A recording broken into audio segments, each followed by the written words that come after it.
Jerry Hagstrom is a Washington, D.C. journalist and author who grew up on a farm between Wilton and Regan. Like many North Dakotans, Hagstrom's grandparents were hardworking Scandinavian homesteaders around the turn of the 20th century. Tonight we're featuring his life and career, but with a unique angle to tie it all together.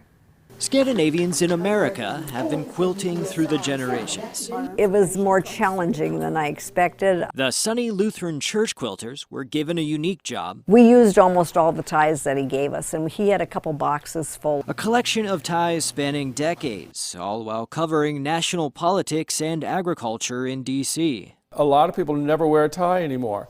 And so not even Goodwill wants the ties because there's no market for them. So I had all these ties, and then I read somewhere that you could have a quilt made of ties. If these ties could talk, they would first tell you about a North Dakotan who grew up on a farm between Wilton and Regan and started out at a local paper. First job was at the Morning Pioneer, which was owned by the Conrad family. These were the uncles of Kent Conrad, the senator who owned the paper. But Roan Conrad, his older brother, was the editor of the paper. Roan Conrad had worked in Washington at the National Journal and Congressional Quarterly, and he came home to edit the family paper. And it was absolutely fantastic to have this mentor who had this experience in Washington and this very high standard of language and journalism in my first job. Jerry had his eyes set on the big time, so in a leap of faith, he moved to D.C. without a job. I got a job working as an assistant to a man who had just started a newspaper column on state and local government.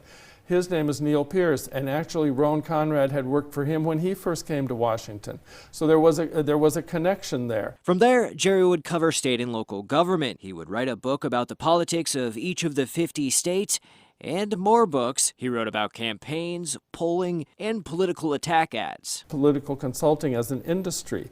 And I did that for some years, and at that time I considered it the high glamour period of my career because everybody's interested in these things. Then in 1996, the National Journal needed a reporter to cover the Farm Bill. And they said, why don't you do this? At least you grew up on a farm. Jerry went back to his roots and realized he had an instinct for ag reporting. He was an ag columnist for the National Journal, Ag Week, and DTN, The Progressive Farmer. And in 2010, he decided to start his own online subscription ag news service, the Hagstrom Report. So 12 years later, I'm still writing it. I write about the Farm Bill. I write about agricultural policy, food policy. I add food safety, international trade, all those different things in there. And now I've kind of topped it off with publishing pictures of food that I eat in restaurants and also at various conferences and plane flights that I take.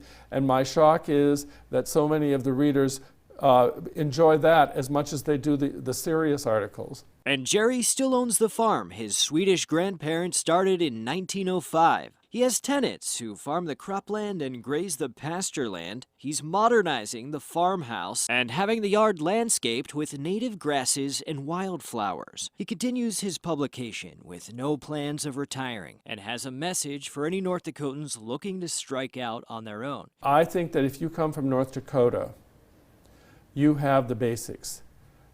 When I first went to Washington, I was very intimidated by being surrounded by people who'd gone to Harvard and Yale. But I also learned that my background was one that could compete with anybody's. Oh, and that beautiful quilt, it will be showcased at the annual Capitol Quilt Fest in Bismarck this weekend. For KX News, I'm Josh Menny. To learn more about Capitol Quilt Fest, head on over to kxnet.com.